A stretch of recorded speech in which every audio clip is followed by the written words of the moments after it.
prefer a 4-star threat, as it allows you that additional mana to cast your spells and be aggressive with. Other people do go for that Blink Dagger first, get that as soon as possible, but then you only have generally one engagement in you before you have to retreat back to base or find some kind of mana regen. And down the bottom lane, we do have Weaver being very aggressive. We do have a stun being thrown out by Puff Jr., but Shivaga, he's not going to care. He's going to continue chasing down. They know where a lot of these heroes are at the map at the moment. He throws out the Swarm. Swarm with that negative armor and that vision will allow him to continue auto attacking. He's got another Crypt Swarm up in a second. He's going to get thrown down, stunned. Puff Jr. says, this is the only time I can fight this or try to survive, and he will fall shortly from the aggression coming out from Shivaga. And at the same time, mid-tier 1 tower also falls, and 300 Spartans, they're going to keep this pressure up. We got to invest coming into Pixis, and it looks like they're going to continue possibly battering down one of these tier 2 towers. Yeah, this is going to be, I mean, it's going to get to a point where Caffeinated are going to just be completely backed up against the wall. You know, they're losing more towers than they're gaining, which, you know, on a lineup with a Drag Knight with the Shadow Shaman is not where you want to be. The Shadow Shaman is level 6. Oh, Timmy's in a lot of trouble. No way he's getting on out of there. Nice scout length by Spanko ensured the death of Pixis when he came in from behind. They forced out the blink and chased him down in the end. And Queen of Pain, all the farm she's been getting is just now going to slow down once again. I mean, she is second on that net worth graph. She's higher than a TA. But TA has been doing a lot more in these fights, as she's always been in these team engagements, getting the kills and pushing the towers. And defensive wards are used, so we won't be seeing any push coming out from Dante for at least another 2 minutes. Yeah, that's, I mean, they sort of had to do something there, and we should TA down. And 5 heroes batting on your tier 2, you gotta pop something, one of your big ultis to try to defend it, and yeah, they didn't really have much of a choice. I gotta say, this Weaver's doing pretty well in terms of farm. 6.4k, like 6.5k now in terms of net worth. We'll have a decently timed Lincolns, and then should go for a Dezo right after that. And once she has the Dezo, these supports from Caffeinated are going to fall very quickly. They already do, but even quicker. Man, Weaver 6 for 1, so talking about that farm, I mean, you look at the Weaver's last, it's 57 for 8. It's not the best of last hits in 16 minutes, but then you look at the kills, it's 6 kills for 1 death. That is just scary, especially coming from a Weaver. A Weaver usually comes online at about the 20-minute mark when he has a Linkage or a Desolated, but he's came online a lot earlier. Now we've got Initiation coming on mid, Lasso comes out, Dante, nice Poison Nova going out to all the heroes. Aiden comes into the middle of nowhere, he starts toggling that armlet. He will fall shortly after, but he's going to come back out, but he doesn't get any health from infesting into an ally. And now they're going to continue the engagement, killing off all these heroes that have no way to escape, especially with that a very annoying sticky napalm stack up on all these heroes. And that's a 4 for 1 trade, only losing your life stealer. Yeah, that was a big turnaround for 300 Spartans in terms of that fight. You know, initially it looked like Caffeinated had a good engagement. You know, to lock down Pixis very well, so he couldn't like, pull anyone back with the lasso, but it just didn't matter. Too much damage coming out here from 300 Spartans. And now it's going to push towards this tier 2 while TA still has a double damage run up, which she did have in fact in that last team fight, allowing her to burn through all those heroes with her right click damage. And tried to get denied. Dante wasn't lucky enough to be able to get it off after he threw out that other shock in.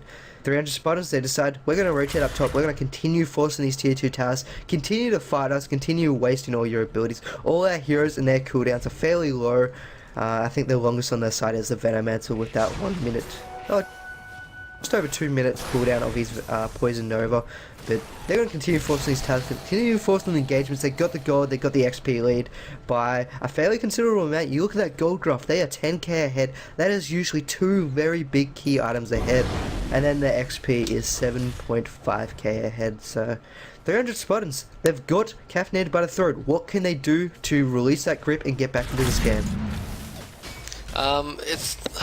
At this stage, it's a bit tough to say. I mean, I feel like the early game, you know, was too lacking. You know, they put the aggressive tri lane, it didn't work out.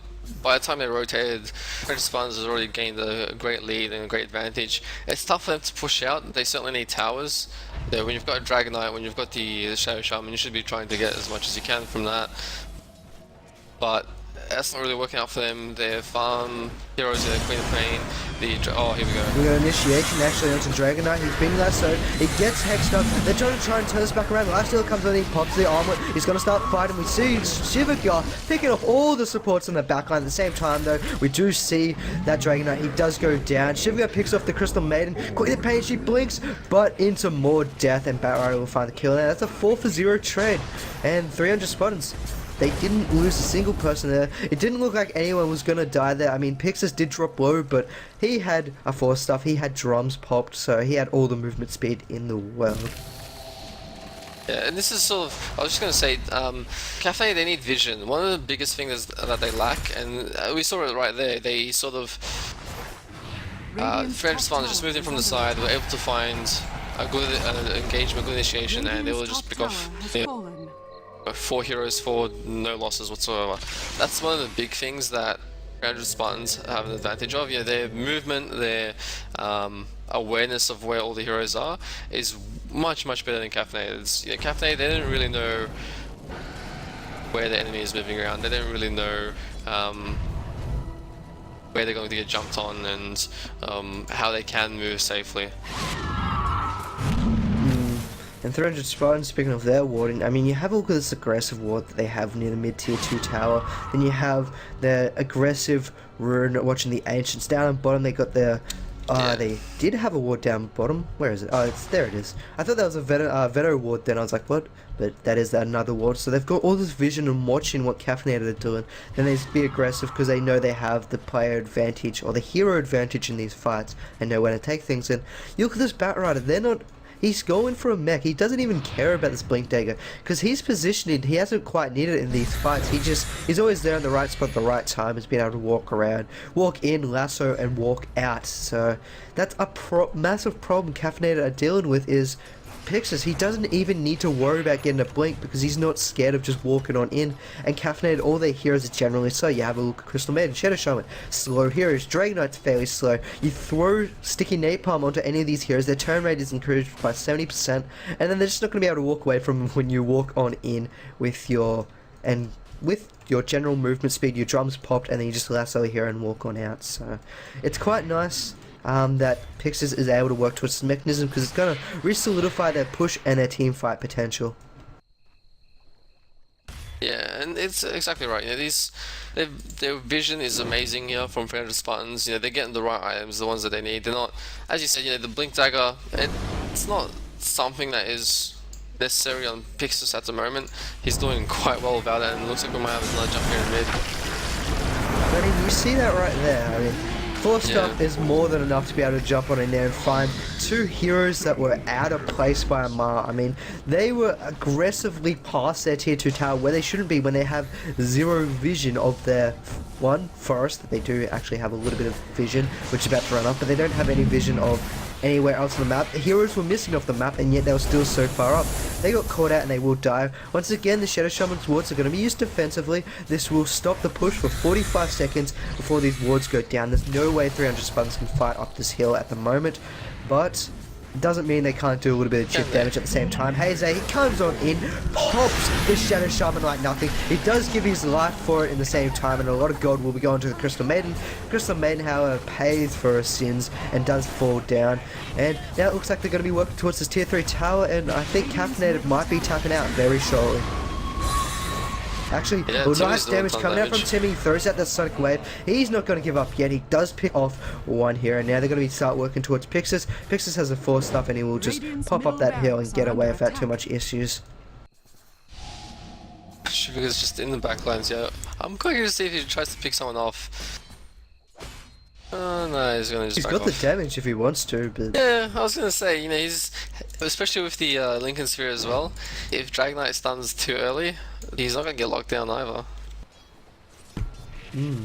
But it looks like he's just going to go up top and farm, and Timmy and the Dragonite, Puff Jr., they're like, oh, we're going to come for you as well, but Weaver should be out of there by the meantime, so actually he's going to walk forward.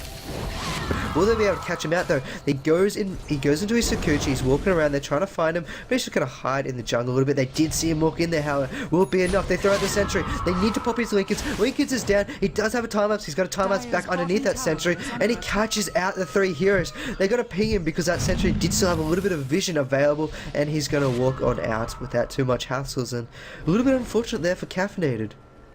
Yeah, if they were able to find the Shivage, that would have been a nice win.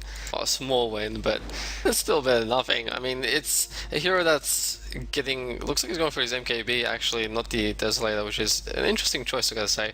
But, yeah, I mean, you really need to find pickoffs. In fact, here we go. They have a fine chicken coming on around. He gets burst down. Will they have enough to pick him off? But I don't think they will. 300 Spartans, they coming in with their army. They say they have a better team, and they will pick off all the heroes of Caffeinated. If the only person to survive is the Queen of Pain, and she's back at base, hiding with her tail in between her legs, and they're just going to get a little free farm coming out from these wards. That's about 300 gold, as each ward is about 350, and there's 9 wards there, so more salt in the wound, and the GG will be called from Caffeinated and 300 Spartans. They're going to be moving on in this losers bracket finals. Dire victory. Yep, I mean, extremely well played. They really exploited the weaknesses in Caffeinated's lineup very early on. Yeah, they got the first blood, their assassin was roaming around, you know, causing havoc, getting kills, stuff like that. So I gotta say, 300 Spartans played that really well. Caffeinated tried to hold on as long as they could, and they did their best. But yeah, 300 Spartans, this greedy lineup is extremely well played and paid off for them. Thank you guys very much for watching. I've been Zelarov and I've been joined by Yoshi. You can follow me at twitch.tv/Zelarov or on Twitter at ZelarovDoda. And you can follow Yoshi on youtube.com/Yoshi or on Twitter at Yoshi. Big thank you to our sponsors Weta and TT Esports for sponsoring the tournament. If you'd like to come down and watch the Upper Bracket Grand Finals on the 22nd of February, you can do so by going to d2t.com.au/finals and finding out all the details about the venue, what time it starts, how to get there. Basically everything you need to know regarding to the finals is on that page. Once again, thank you guys very much for watching, and we'll be back very shortly with... Actually, I think our next game is scheduled for 2 p.m. So we'll be back then with the second semi-final game in this lower bracket.